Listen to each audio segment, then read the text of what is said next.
A blessed Sabbath day, everyone. My name is Brother Kix. Welcome to Revival of Faith Ministries. Thank you for being here. Thank you for joining our Sabbath celebration this week. Friends, we are so blessed to see all of you today. Everyone say hallelujah. Friends, we are celebrating the first Sabbath of May. And our topic today is about a very important aspect of our connection and relationship with Abba Yahweh as followers and believers. Ang pag-uusapan po natin sa araw na ito ay isa sa pinakamahalagang aspeto ng ating relasyon sa ating Amang Yahweh bilang mga mananampalataya. Today, friends, we will talk about faith.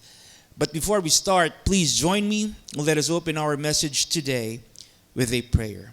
Let us pray. Heavenly Father Yahweh, Father, we give you thanks and praise for this amazing and wonderful Sabbath day. Thank you for this holy day that you have made and for allowing us to honor you through our celebration. We ask you, Father Yahweh, to guide us as we receive your word in truth today. Fill us up with knowledge, with wisdom. Help us to accept and embrace your message with all our hearts. Grant us enlightenment and understanding, Father Yahweh. Make us willing to obey your word all the time. Father, let your Holy Spirit speak through me. Allow me to share your message to your people according to your perfect will and your divine purpose. Once again, thank you so much, Father Yahweh. We give you back all the glory and praise. All this we ask in the name of your Son, our Savior, Yahshua Messiah. Everyone say, hallelujah, hallelujah. Friends, our message today is entitled, do you have faith that continues to grow? Do you have faith that continues to grow? Mayroon ka bang pananampalataya na patuloy sa paglago? Friends, we always say that faith is one of the most significant aspects of who we are and what we do as followers and believers. Ang pananampalataya po ay malaking bahagi, mahalagang bahagi kung sino tayo at kung ano ang ginagawa natin bilang mga mananampalataya. Abba Yahweh chose us. He called us to be His own. And in Yahshua Messiah, we have been given a new identity as Yahweh's children through faith. Tayo po'y napili, tayo tinawag ng ating Amang Yahweh upang maging Kanya. At sa pamamagitan ng ibinigay niya sa atin na pananampalataya, tayo po, mga kapatid, mga kaibigan, ay itinuring niyang mga anak. Hallelujah! Ang sabi po sa Galatians 3:26, so in Yahshua Messiah, you are children of Yahweh through faith. So our faith is proof that we belong to Yahweh. It is our identity that we are Abba Yahweh's children. Yung ating pananampalataya ang tumutukoy sa atin na tayo po'y mga anak ng ating Amang Yahweh. That is why Abba Yahweh gave us the gift of faith. Kaya tayo po'y pinagkalooban ng pananampalataya ng ating Amang Yahweh because faith is the foundation of everything that connects us to Abba Yahweh. Remember that. Faith is the foundation of everything that we have. Everything that connects us to Abba Yahweh. Friends, faith is our active and essential link that connects us to Abba Yahweh. Yung pananampalataya po natin ang pundasyon ng ugnayan natin sa ating Amang Yahweh. Hallelujah! Faith is our bridge. It is our connector to Abba Yahweh. Faith is our identifier. It is our mark, our assurance that we are from Abba Yahweh, that we belong to Him. Sa pamamagitan ng pananampalataya, tayo po'y naging bahagi ng Kanyang sambayanan. Sa pamamagitan ng pananampalataya, tayo ay naligtas mula sa ating kasalanan. That is how important faith is. That is how crucial faith is in our everyday lives. Dahil ang ating pananampalataya ay hindi lang tungkol sa ating buhay spiritual. Ang ating pananampalataya po ay mayroong epekto din sa bawat aspeto ng ating buhay. Friends, we might not realize it most of the time, but faith plays a very significant role in our lives which extends beyond, far beyond our spiritual life. Do you believe that? You see, friends, faith greatly influences how we live our lives. Ibig sabihin, nakikita yung pananampalataya mo sa pamumuhay mo. Faith impacts our character, it impacts our attitude and our behavior.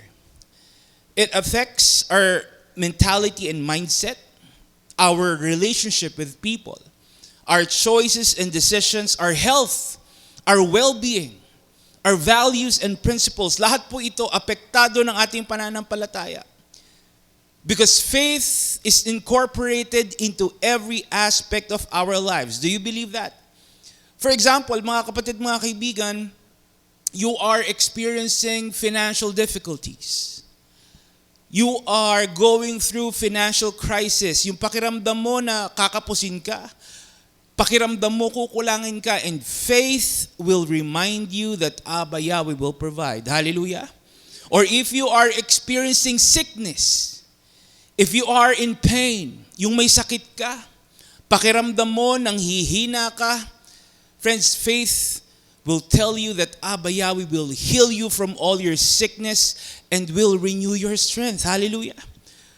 Or if you are going through relationship problems, yung lagi kayo nag-aaway, hindi kayo magkasundo, wala kayong kaayusan at kapayapaan, friends, faith will make you realize to surrender everything to Abba Yahweh and make Him the center of your relationship. Hallelujah. Or if you feel stuck, if you feel unsuccessful with your work, yung pakiramdam mo, kahit ginagawa mo na ang lahat, hindi ka umuusad, hindi ka umaangat, wala kang asenso. Friends, faith will show you that Abba Yahweh is the true source and giver of success. Tama po ba?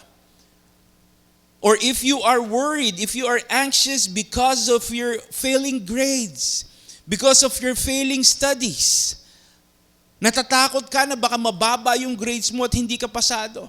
Friends, faith will show you to pray and seek Abba Yahweh for guidance and wisdom. Hallelujah. So like we said, faith is not just about spirituality because it greatly affects every aspect of our lives. Ang ating pananampalataya ay patuloy na kumikilo sa bawat aspeto ng ating pamumuhay. And it influences how we choose to live our lives. That is why faith is one of the most important blessings that Abba Yahweh has given us. Hallelujah. We might not notice it all the time, pero ang ating pananampalataya po, ito ay isa sa pinakamahalagang pagpapala na ibinigay sa atin ng ating Amang Yahweh. Now, our question is, as followers and believers, what are we supposed to do with our faith? We said, Abba Yahweh gave us faith. We said that faith is the foundation of our relationship with Him. We said that faith is significant because it affects how we live. It transforms every aspect of our lives. Kaya ang tanong natin ngayon, mga kapatid, mga kaibigan, ano ba ang dapat natin gawin sa ating pananampalataya? Do we just live it as it is? Hayaan lang ba natin ito? Is having faith enough? Sapat na ba na mayroon tayong pananampalataya? Or do we need to do something with our faith? Basahin po natin 2 Thessalonians 1 verse 3. 2 Thessalonians 1 verse 3, it says, "We must always thank Yahweh for you, and we should do this because it is right. It is right because your faith is growing more and more." Let me repeat that. Your faith is growing more and more. And the love that every one of you has for each other is also growing. Friends, this is Apostle Paul expressing joy, expressing gratitude because the faith of the Thessalonian believers is growing more and more. Si Apostol Pablo po ay nagpapabatid ng kagalakan, ng pagpapasalamat sa ating Amang Yahweh dahil ang pananampalataya daw po ng mga kapatiran sa Thessalonica ay patuloy na lumalago. Despite experiencing intense oppression and persecution, sa kabila ng dinaranas nilang matinding pagpapahirap at pag-uusig, patuloy pa rin sa paglago yung kanilang pananampalataya. Apostle Paul said in 2 Thessalonians 1 verse 4, "So we tell the other churches of Yahweh how proud we are of you. We tell them how you patiently continue to be strong and have faith, even though you are being persecuted and are suffering many troubles." So, persecution and suffering did not stop their faith. Hallelujah. Hindi napigilan ng pagpapahirap at pag-uusig yung kanilang pananampalataya. Instead, they remained what? They remained strong and continued growing their faith. Friends, it is the same with us.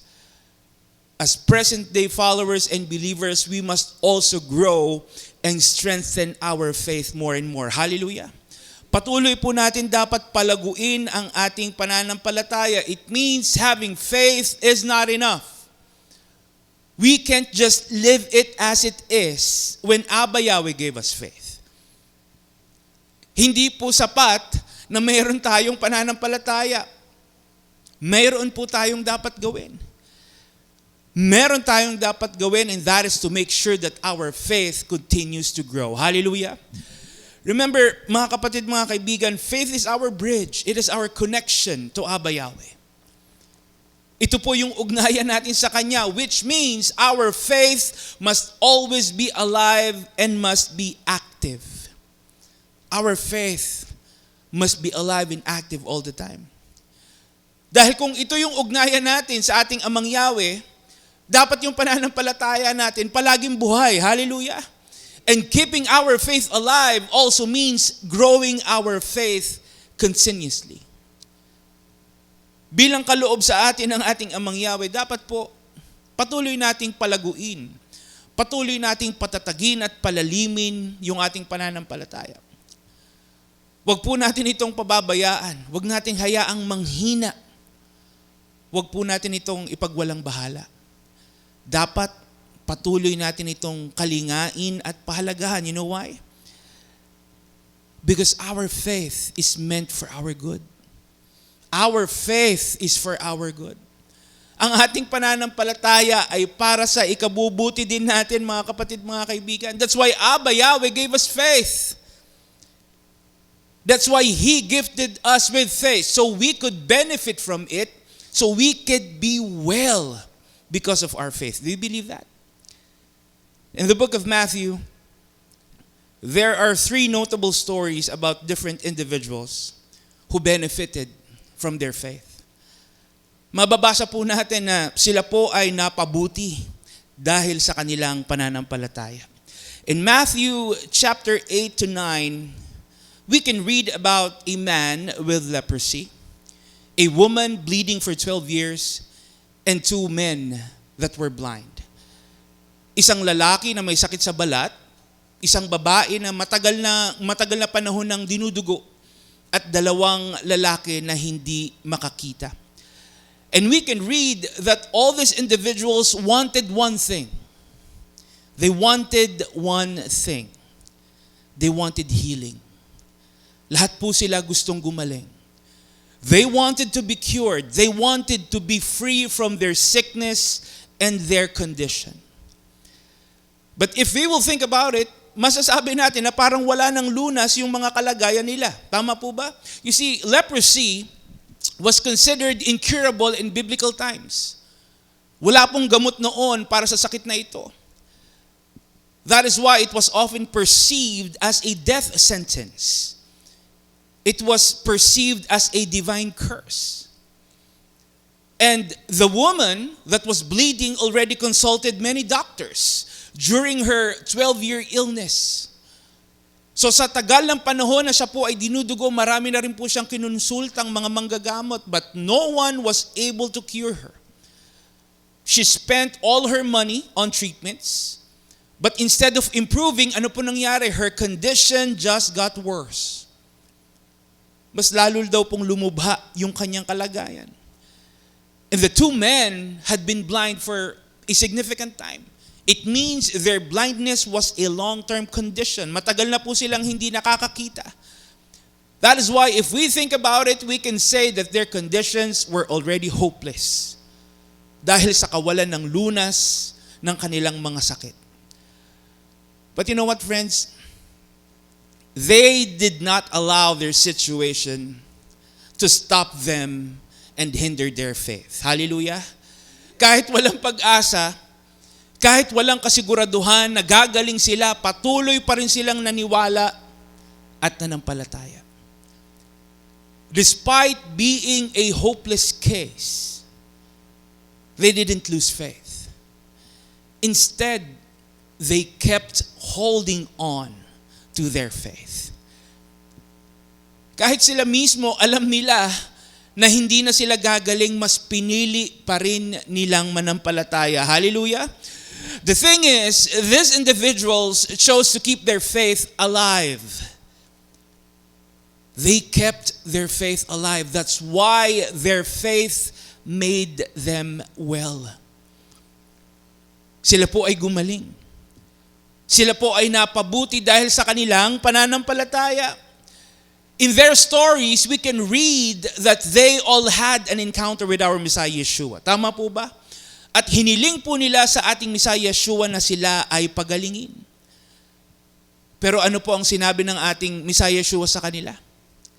Your faith has made you well.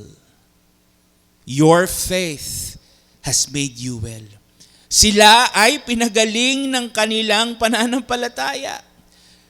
That's why Yahshua didn't say that He made them well. Because it was their faith. It was their unwavering and persistent faith that made their healing possible. Hallelujah! Ang ating Messiah Yeshua ay naging instrumento ng kanilang paggaling. At napasa kanila yung kagalingan sa pamamagitan ng kanilang pananampalataya. That's why we need to keep on growing our faith. We must continue to nurture and strengthen our faith so we can benefit from it.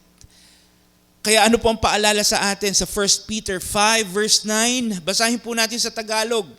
Patatagin ninyo ang inyong pananampalataya kay Yahweh. Hallelujah! So tayo po ay pinapaalalahanan na patatagin ng ating pananampalataya. It means we must keep on growing, increasing, and advancing our faith no matter what. Ano man ang ating sitwasyon, ano man ang ating kalagayan sa buhay, dapat patuloy sa paglago ang ating pananampalataya. Dahil paano ito makakabuti sa atin? Think about this. Paano ito makakabuti sa atin kung mahina at matamlay ang ating pananampalataya? Tama po ba? How can our faith make us well if our faith itself is weak? Remember, friends, our faith is the foundation of our relationship with Abba Yahweh. Our faith is our connection to Him, which means a weak and diminished faith is a weak and poor relationship with Abba Yahweh. Tama po ba? Ibig sabihin kung mahina, kung matamlay ang pananampalataya mo, mahina at matamlay din ang relasyon mo sa ating Amang Yahweh. Tama po ba? And the truth is, a weak faith can create gaps. It can create barriers in our relationship with Abba Yahweh. And it will cause us to feel distant. It will make us disconnected from Abba Yahweh. Tama po ba? Dahil mahina, dahil matamlay yung pananampalataya mo, mahina at matamlay din yung ugnayan, yung pagkapit mo sa ating Amang Yahweh. Until eventually, ano po mangyayari? You become distant. You become disconnected from Him. That's why we must never neglect, never disregard our faith. We must never ignore and abandon it. Huwag po nating baliwalain ang ating pananampalataya. Huwag tayong gumawa ng anumang makakasama sa ating pananampalataya. Hallelujah! Because there are times when we tend to be lax. We tend to be careless with our faith. Aminin man po natin o hindi, there are times when we forget to grow our faith. napapabayaan natin yung ating pananampalataya, especially because we live in a world that is constantly filled with things that hinders our faith in Abba Yahweh. We are living in a place filled with things that contradicts our faith in Abba Yahweh. Tayo po'y namumuhay kung saan ang ating paligid ay puno ng mga bagay na sumasalungat at pumipigil sa paglago ng ating pananampalataya. Tama po ba? For example, the world will tell you, you have to work on Sabbaths. Tama? Karaniwan o ordinaryo sa mga panahon ngayon, ang pagtatrabaho tuwing araw ng Sabbath. And the world will tell you that you have to work on Sabbaths. The world will make you go to school even on Sabbaths. The world will show you that sin is normal and acceptable.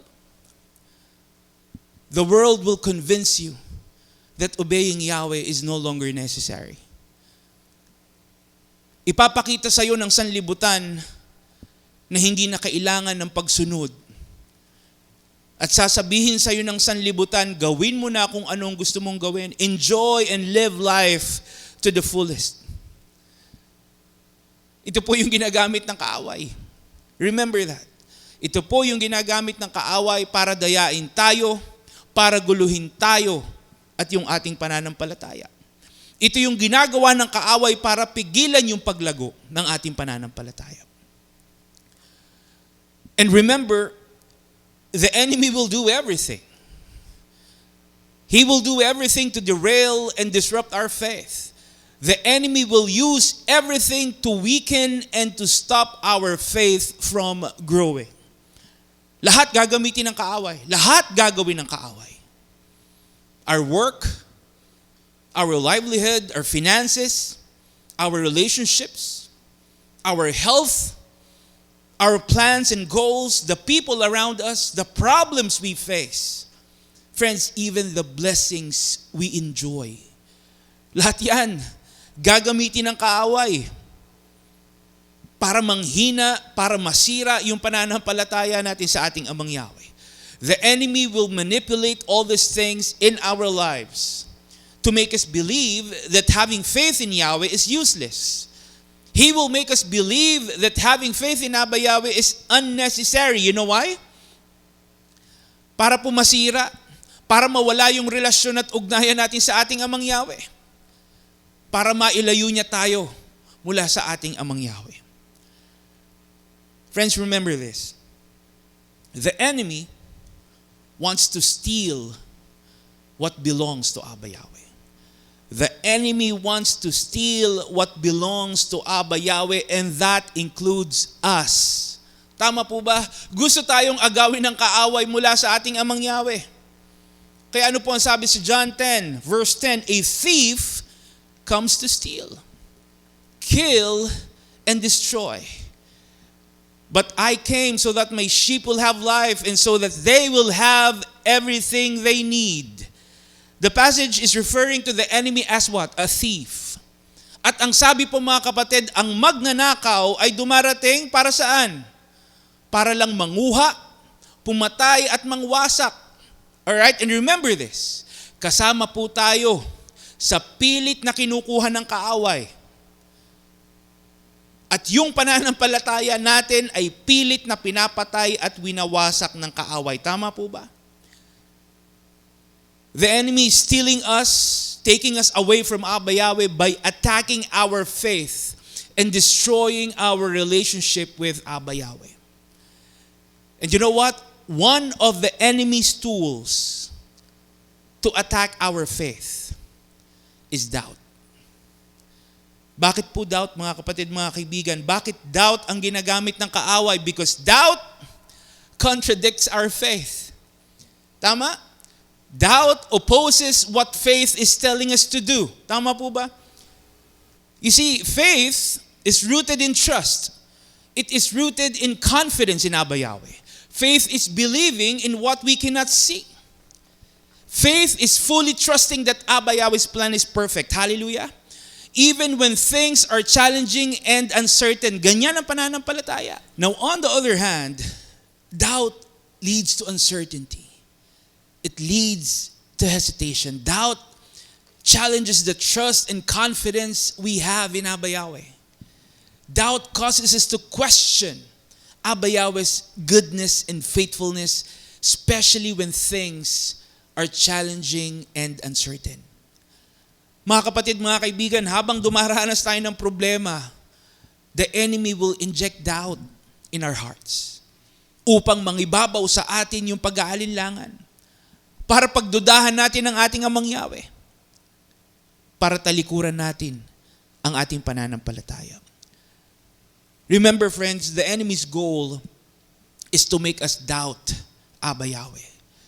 The enemy wants us to doubt Abba Yahweh's power, His word, His commands, His promises to us. Ang gusto ng kaaway, questionin natin ang ating Amang Yahweh. That's why the enemy will do everything to fill our hearts and minds with uncertainty and doubt. Because the enemy knows, okay, remember this, the enemy knows that doubt makes our faith powerless. Alam ng kaaway ito. It drains, it weakens our faith. And even an ounce of doubt can silence and diminish our faith. That's why as followers and believers, let us always value, let us nurture our faith. Patuloy po nating pahalagahan at pangalagaan ng ating pananampalataya. Let us do our best to grow and advance our faith. Gawin natin ang ating pinakamainam upang palaguin at patatagin ang ating pananampalataya. Hallelujah. Never be complacent when it comes to your faith. Huwag mong isipin na okay na. Huwag mong isipin na sapat na basta may pananampalataya ka. You are meant to grow and increase your faith. Don't allow your faith to be idle, to be inactive. Friends, don't let your faith do nothing. Don't let your faith be stagnant. Dapat yung pananampalataya natin may bunga. Dapat may resulta. Dapat may positibong pagbabago at paglago. Don't let the enemy corrupt your faith and prevent it from growing. Instead, exercise it. Live out your faith. Grow your faith and make it work for your good. Hallelujah. Develop and strengthen your faith so it can bring positive transformation and blessings in your life. That's why today, I encourage you to check the status, to check the condition of your faith. I encourage you to assess if your faith is active or passive. I want you to evaluate whether your faith is growing, stagnant, or declining. Kamustahin mo yung pananampalataya mo. Alamin mo kung ano ba yung kalagayan ng pananampalataya mo. Ito ba ay buhay, kumikilos at lumalago? O ito ba ay matamlay, nanghihina at walang pagbabago? Friends, we need to know, because Abba Yahweh designed our faith to help us establish a deep and sincere relationship with Him. Hallelujah. We need to know, because Abba Yahweh's design for our faith is to help us create a deep and sincere relationship with Him, grow spiritually, and live according to Abba Yahweh's will. Yan ang purpose ng ating Amang Yahweh sa ating pananampalataya. Abba Yahweh's purpose for our faith is to draw us closer to Him, transform us into His likeness, guide us in our daily lives, and prepare us for eternal life. Ito po yung layunin ng ating pananampalataya. Ito ang dapat ginagawa ng pananampalataya mo sa buhay mo. Hallelujah. Kaya ang tanong natin, ito nga ba ang ginagawa ng pananampalataya mo? Ito nga ba ang ginagawa Ito nga ba ang kinikilos ng pananampalataya mo? Friends, if you think that your faith is motionless, if you think your faith is passive, if you feel that your faith is stagnant and not growing, friends, this is the right time to wake up your faith and get it moving. Panahon na para gisingin mo ang iyong pananampalataya. Oras na para palaguin mo at patatagin mo ang iyong pananampalataya. Hallelujah!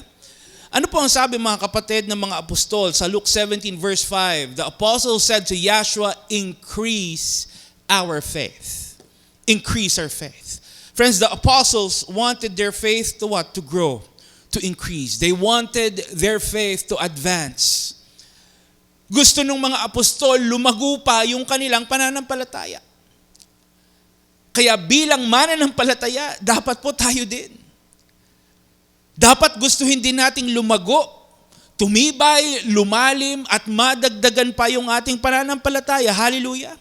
We must eagerly want our faith to grow and increase. Yan po dapat. Lalo na kung tayo po'y humaharap sa mga pagsubok, o kung tayo ay nangangamba, kung tayo'y natatakot, nawawalan ng pag-asa, kung tayo'y pinanghihinaan ng loob, growing and increasing our faith will help us overcome the challenges and hardships we face. Hallelujah! Tandaan natin mga kapatid, throughout their ministry, the apostles faced different kinds of challenges and hardships. Madami po silang kinaharap ng mga pagsubok. They suffered, they experienced tremendous amount of pain while doing Abba Yahweh's work. The apostles were hated. They were persecuted even by their own people. They were rejected and mistreated. They were imprisoned. So talagang hindi po naging madali para sa kanila. Kaya naman, gusto nilang lumago, gusto nilang madagdagan ng kanilang pananampalataya. Because the apostles knew that growing their faith will what? Will allow them to succeed, will allow them to overcome the challenges and hardships they were facing. Naniniwala sila na sa pamamagitan ng patuloy na paglago ng kanilang pananampalataya, mapagtatagumpayan din nila ang bawat pagsubok na kinakaharap nila. Hallelujah! That's why I pray that as followers and believers, we will also embrace the importance of growing our faith. Nawa, mga kapatid, mga kaibigan, patuloy nating naisin at sikapin na lumago at tumibay pa ang ating pananampalataya. Lalo na sa mga panahon na tayo ay dumaranas ng mga problema at pagsubok. Because the truth is, the challenges and hardships we experience in life are not just intended for us. Let me repeat that. The challenges and hardships we experience in life are not just intended for us. Okay? They are meant to test and strengthen our faith. So yung kinakaharap mong problema ngayon, yung pagsubok mo ngayon, hindi yan para pahirapan ka o pasakitan ka. Para yan subukin, patatagin, at lalong palaguin ang iyong pananampalataya. Hallelujah! Kaya kapag ikaw ay may kinakaharap na problema, maliit man o malaki, mahirap man o madali, huwag mong isipin na ikaw lang ang dumaranas ng pagsubok. Why? Because your season of trials and testing is also a season of refining and advancing for your faith. Ikaw ang dumaranas ng pagsubok upang subukin at palakasin ang iyong pananampalataya. Hallelujah! Kaya ano po ang sabi sa 1 Peter 1 verse 6 to 7, be glad about this, even though it may now be necessary for you to be sad for a while because of many kinds of trials you suffer. Their purpose is to prove that your faith is genuine. Ulitin po natin, their purpose is to prove that your faith is genuine. Even gold, which can be destroyed, is tested by fire. And so your faith, which is much more precious than gold, must also be tested, so that it may endure. Then you will receive praise and glory and honor on the day when Yahshua Messiah is revealed. Everyone say hallelujah. So tayo daw po ay daranas ng iba't ibang pagsubok. Tayo daw po ay daranas ng iba't ibang problema. There will be trials, there will be suffering. Plain and simple. We are not exempted. We are not excused, even as followers and believers. In fact, the trials and suffering we face are necessary. Tama? Sinabi po mga kapatid, mga kaibigan. They are necessary. Ang mga pagsubok na ito ay kailangan daw nating maranasan. Bakit daw po? Upang subukin at makita kung tunay at tapat ang ating pananampalataya. Hallelujah! Because during this tough and difficult times, remember this, during this tough and difficult times, your faith is refined. Your confidence in Yahweh is fortified. And your spiritual growth is multiplied. Hallelujah! Kaya kung ikaw ngayon ay humaharap sa problema, kung ikaw ngayon ay nasa panahon ng pagsubok, huwag mo yan ikagalit. Huwag mo yan ikasama ng loob sa ating Amang Yahweh. You know why? Because even in moments of hardships and pain, Abba Yahweh is still working for your good. Hallelujah. Even during your struggles, even during your pain, Abba Yahweh is still working for your good. And He is using your situation, remember this, He is using your situation to grow and strengthen your faith. Mas lalong pinalalago, mas lalong pinatitibay ng ating Amang Yahweh yung pananampalataya mo. Why?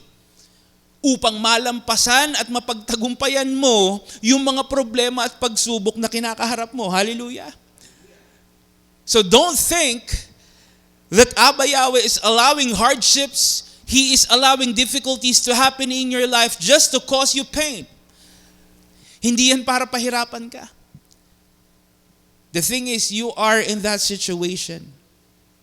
You are going through that season because Abba Yahweh wants to grow and strengthen your faith. So you will be able to endure and overcome any hardship or difficulty that may come your way. Hallelujah. Ano po ang sabi sa 1 Peter 4 verse 12? My friends, do not be surprised at the painful things you are now suffering. These things are testing your faith. So do not think that something strange is happening to you. So the passage is telling us that the pain, the suffering we experience in life are just normal. They're just normal. They are part of life. Kaya wag daw natin itong ikagulat dahil tayo daw po ay talagang daranas ng problema at pagsubok sa ating buhay. However, ang gusto ng ating Amang Yahweh, harapin natin ang mga ito ng may pananampalataya. Hallelujah! Abba Yahweh wants us to respond in faith and with faith. Abba Yahweh wants us to keep holding on to our faith. That's why Abba Yahweh is telling us now to keep on growing, to keep strengthening our faith. Para matatag at matibay din yung pananampalataya na kinakapitan natin. Para matatag at matibay din yung ugnayan at relasyon natin sa ating Amang Yahweh. Hallelujah! Because whether we admit it or not, friends, the sad truth is, when people are facing problems, when they are going through hardships, one thing they easily forget is their faith. Tama?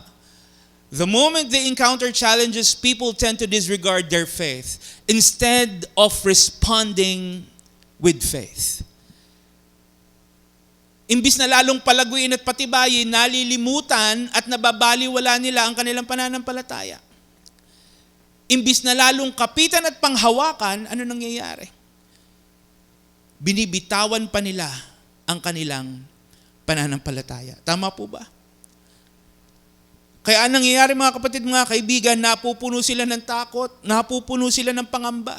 Nangingibabaw sa kanila yung alinlangan until eventually, hindi na po sila nakakapamuhay sa pananampalataya. Kaya ano po ang paalala sa atin sa 2 Corinthians 13 verse 5? It says, look closely at yourselves. Test yourselves to see if you are living in the faith. Ano po ang sabi mga kapatid, mga kaibigan? Tignan at suriin daw nating mabuti ang ating mga sarili. Alamin daw natin kung tayo nga ba ay namumuhay sa pananampalataya. Because we are called to walk by faith. Hallelujah. We are called to walk by faith and live in faith in every situation and in all circumstances. Gaano man kabigat yung problema, gaano man kahirap yung pagsubok, dapat po patuloy tayong kumakapit at namumuhay sa pananampalataya. And to live in faith also includes growing your faith. Ang pagpapalago ng pananampalataya ay bahagi po ng pamumuhay sa pananampalataya. Remember friends, the problems and hardships you encounter in life are not pauses. They are not timeouts for growing your faith. Ulitin po natin, the problems, the hardships you encounter in life are not pauses and timeouts for growing your faith. Yung mga kinakaharap mo sa buhay ay hindi dahilan para hindi mo palaguin yung pananampalataya mo. Tama po ba? These spiritual exercises are opportunities for spiritual growth. Every difficulty you face is a stepping stone designed to strengthen your faith. Again, kinakailangan mong pagdaanan yan. Hindi para parusahan ka, hindi para pahirapan ka, kundi para palaguin at patibayin ang iyong pananampalataya. Hallelujah!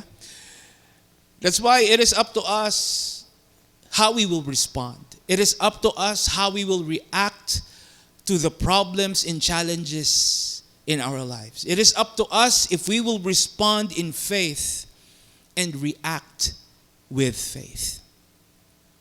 Nasa sa atin po kung paano tayo haharap sa pagsubok. Nasa sa atin po kung tayo ba ay tutugon ng mayroong pananampalataya.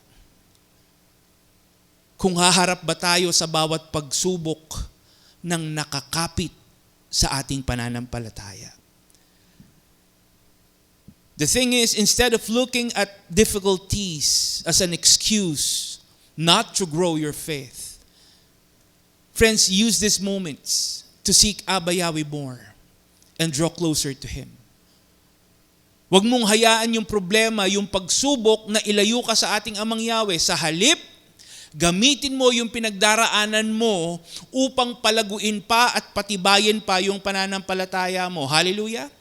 Think about this. Think about this. Abraham left everything behind when Abba Yahweh called him. Despite the difficulty and uncertainty, Abraham willingly obeyed and responded in faith. Noah and his family, they worked tirelessly when Abba Yahweh instructed them to build the ark. Despite not seeing any rain, despite not seeing any flood, despite being mocked by other people, Noah and his family eagerly obeyed and responded in faith. Daniel kept praying. He continued trusting Abba Yahweh. Despite the danger to his life, despite being thrown into the lion's den, Daniel stood firm. Daniel held on to his faith. Hallelujah. The thing is, hindi nila tinignan yung hirap at pagsubok bilang hadlang sa pananampalataya nila. Hindi nila nakita yung hirap at pagsubok bilang dahilan para sukuan yung kanilang pananampalataya. Instead, they saw every challenge, every hardship, every uncertainty as an opportunity to grow and to strengthen their faith in Abba Yahweh. So kahit hindi komportable, kahit hindi madali, kahit parang walang kasiguraduhan, hindi sila nagreklamo. Hindi sila umayaw, hindi nila kinwestiyon yung pinagagawa sa kanila ng ating Amang Yahweh. You know why? Dahil hindi sila nakatingin doon sa problema at pagsubok. Sa halip, sila ay nakatuon sa ating Amang Yahweh. Hallelujah! Kaya ang nakita po nila, mga kapatid, mga kaibigan, ay yung pagkakataon na palaguin at patibayin yung kanilang pananampalataya. What they saw was the opportunity to grow and deepen their faith in Abba Yahweh. So let me ask you now, how do you respond to problems?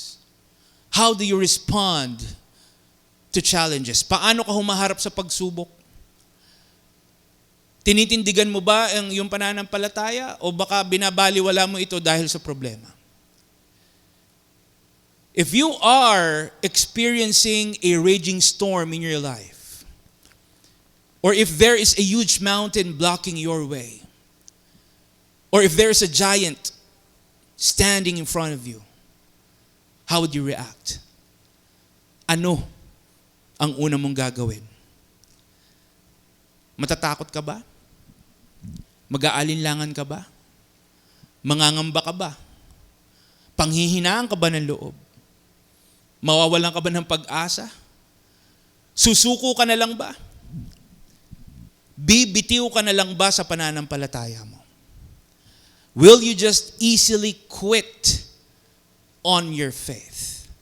Will you just give up on your faith? Because the truth is, as human beings, one of our initial reactions to challenges and hardships is to just give up. Tama? To just give up. You know why? Because giving up is the easiest way out. It is the most convenient path in times of trials and testing. Tama po ba? Kaya tuwing may problema, pag may pagsubok, ang dali nilang sabihin na ayoko na. Dahil ito yung pinakamadaling gawin. Tama po ba? But the problem is, when people choose to just quit and give up, ano po nangyari? They lose hope, they feel discouraged, and then eventually they end up quitting and giving up on their faith as well. Sinusukuan at binibitawan din nila yung kanilang pananampalataya. So how should we react? How should we respond to problems and challenges? Ano po ang dapat nating gawin ayon sa ating Amang Yahweh kung tayo ay humaharap sa pagsubok? Let us read what Yahshua said in John 14 verse 1. Yahshua said to his disciples, "Don't be worried. Have faith in Yahweh and have faith in me." Everyone say hallelujah. So kung tayo daw po ay humaharap sa pagsubok, imbis na matakot tayo, imbis na mag-alinlangan tayo, imbis na mangamba at panghinaan tayo ng loob, imbis na mawalan tayo ng pag-asa, kesa umayaw at sumuko tayo, our Messiah Yeshua is telling us to have faith in Abba Yahweh. Yahshua is telling us not to be worried and just have faith in Abba Yahweh. Dapat patuloy tayong manampalataya sa ating Amang Yahweh. Don't let your situation make you quit and give up on your faith. Instead, let your faith be your response to the problems and challenges that you face. Hallelujah. Gaano man kahirap o kabigat yung kinakaharap mo, sikapin mong mangibabaw yung pananampalataya mo. Kesa bumitaw ka, lalo mong tindigan at panghawakan yung iyong pananampalataya. Kaya ang sabi po sa 1 Corinthians 16:13, be on guard, stand firm in the faith, be courageous, be strong. So we are instructed to remain steadfast, to stand firm in our faith, most especially during tough and difficult times. Dapat daw tayong magpakatibay, magpakatatag at tumindig sa ating pananampalataya. Because through faith, remember this. Through faith, Abba Yahweh is able to grant us the strength. He is able to grant us the guidance and the courage that we need to overcome the hardships in life. Kapag tinindigan natin ang ating pananampalataya, na ipagkakaloob din sa atin ng ating Amang Yahweh yung kalakasan, yung katatagan at gabay na kailangan natin sa ating buhay. Hallelujah! Remember friends, faith is the anchor that keeps us steady amidst the storms and chaos of life. Kaya kahit magulo, kahit maingay, kahit walang kasiguraduhan, nagkakaroon tayo ng kapayapaan, kapanatagan at kaayusan mula sa ating Amang Yahweh. Why? Sa pamamagitan ng ating pananampalataya. Hallelujah! That's why don't quit. Never give up on your faith. Don't allow fear. Don't allow doubt and uncertainty to be in control. Instead, choose to grow and stand firm in your faith. Mas lalo mong palaguin ang iyong pananampalataya.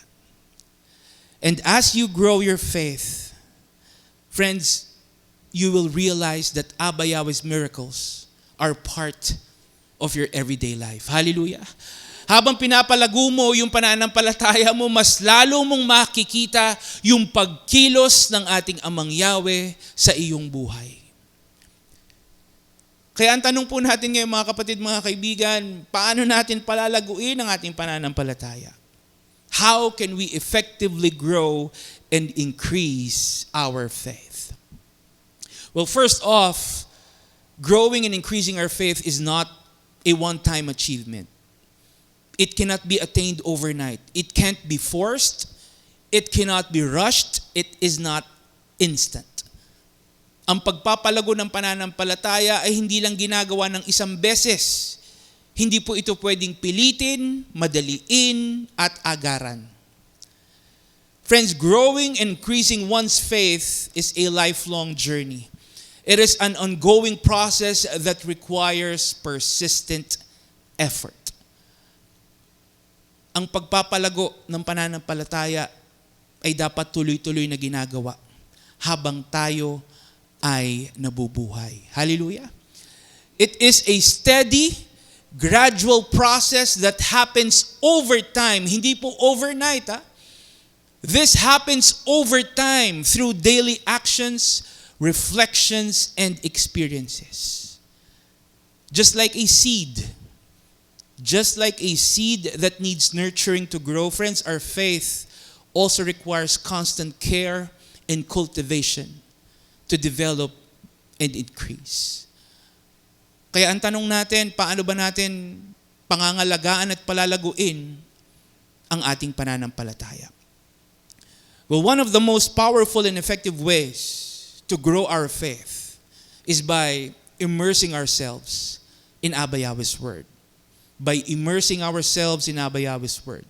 Napapalago natin ang ating pananampalataya kapag tinutuon natin ang ating sarili sa salita ng ating Amang Yahweh. You see, immersing ourselves in Abba Yahweh's Word is fundamental to spiritual growth and faith advancement. This act involves a deep, constant, and wholehearted engagement with Abba Yahweh's commands, principles, and teachings. That is why this process is very significant. Lalo na po sa pagpapalago ng ating pananampalataya.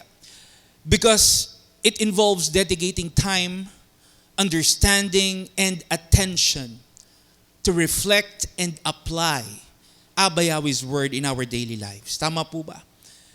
And when we dedicate ourselves to Abba Yahweh's Word by studying it, meditating on it, and applying it, friends, we also position our faith for growth and increase. Hallelujah. That's why it is said in Joshua 1 verse 8, always remember what is written in the book of the teachings. Study it day and night. Then you will be sure to obey everything that is written there. If you do this, you will be wise and successful in everything. Everyone say hallelujah. So the passage is basically telling us to immerse and soak ourselves in Abba Yahweh's Word. Ituon daw natin ang ating mga sarili sa salita ng ating Amang Yahweh. We are instructed to remember Yahweh's word, put it into heart, study it, meditate on it day and night. Pag-aralan daw po natin ito, isapuso natin ito sa lahat ng oras. Because if we consistently engage and immerse ourselves in Abba Yahweh's words, friends, our faith becomes rooted in Abba Yahweh's truth, making it grow stronger, more resilient, especially during challenging and difficult times. Now, another powerful and effective way to grow our faith is by praying to Abba Yahweh consistently. Pray consistently. Napapalago natin ang ating pananampalataya sa pamamagitan ng patuloy na pananalangin sa ating Amang Yahweh. But the thing is, prayer must be consistent. Prayer must be intentional. Dapat patuloy tayong nananalangin, hindi lang tuwing wala tayong ginagawa o kung kailan lang natin maisip na manalangin. Dapat yung pananalangin natin totoo, taus-puso. Ibig sabihin dapat gusto natin at hindi tayo napipilitan. Tama po ba? Because consistent prayer plays a crucial role in growing our faith. You see, praying to Abba Yahweh is more than just asking for needs or blessings. It is a heartfelt communication with Abba Yahweh that deepens our relationship with Him. Tama po ba? So sa pamamagitan ng ating patuloy na pananalangin at taus-pusong pakikipag-usap sa ating Amang Yahweh, ano nangyayari? Mas lalong lumalalim yung ating ugnayan sa Kanya na nagiging daan sa paglago ng ating pananampalataya. Hallelujah! That's why it is said in Colossians 4 verse 2, devote yourselves to prayer. Devote yourselves to prayer. So together with Abba Yahweh's word, we are also instructed to give and dedicate ourselves to prayer. Ituon daw natin ang ating mga sarili sa pananalangin. Tama po ba? Instead of seeing prayer as an occasional activity, we are commanded to prioritize praying as a vital daily commitment to seek Abba Yahweh's presence in our everyday lives. Ganun daw dapat natin tignan ang pananalangin. Dapat tuloy-tuloy yung pakikipag-usap natin sa ating Amang Yahweh para tuloy-tuloy din yung paglago ng ating pananampalataya. Hallelujah! Because prayer serves as our lifeline for spiritual growth and faith advancement. Sa pamamagitan ng ating patuloy na pananalangin na bibigay sa atin ng ating Amang Yahweh, yung paglago ng ating pananampalataya. Because through consistent prayer, we acknowledge who Abba Yahweh is. We express our dependence on Him. We open ourselves to His guidance, to His direction. It reinforces our trust in Abba Yahweh. At yun po ay nagiging daan sa paglago ng ating pananampalataya. The thing is, consistent prayer to Abba Yahweh is a source of comfort and assurance, especially during seasons of trials and testing. It reminds us that we are not alone and that Abba Yahweh cares deeply for us. That's why no matter your condition, regardless of your situation, in all your circumstances, always make a conscious decision to pray and speak with Abba Yahweh. Hallelujah. Pray and speak with Abba Yahweh. Hindi lang tuwing may problema ka o pag malungkot ka. Hindi lang tuwing may hinihingi ka o may kailangan ka.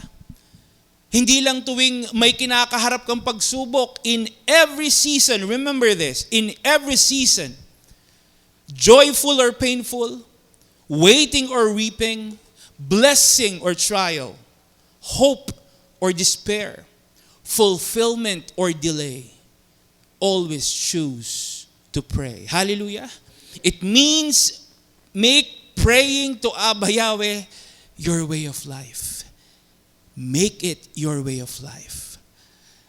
Now, one of the most if not the most effective way to grow our faith, is by exercising and living out our faith. Napapalago natin ang ating pananampalataya kung ito ay isinasapamuhay natin. Again, faith requires constant nurturing and cultivation.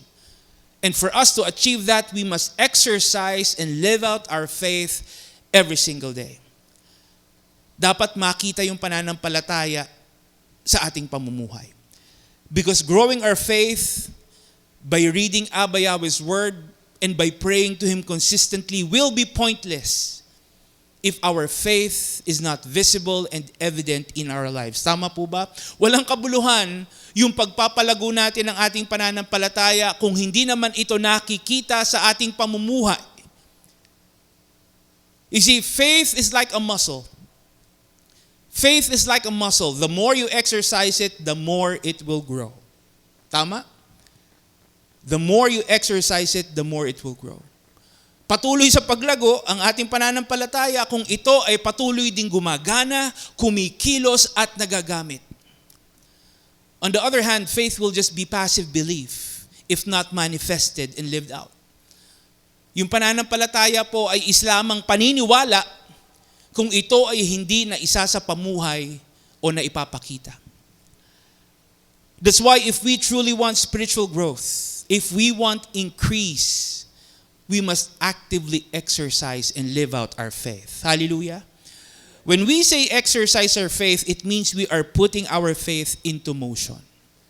We are putting our faith into motion. Pinapakilos natin, pinapagana natin yung ating pananampalataya. And you know what?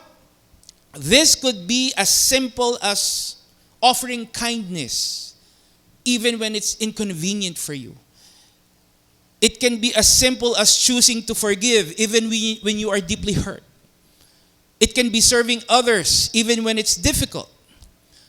Doing what is right and good even when no one can see you. Or choosing to fully trust in Abba Yahweh despite the uncertainty. Friends, this is faith in action. This is faith actively working.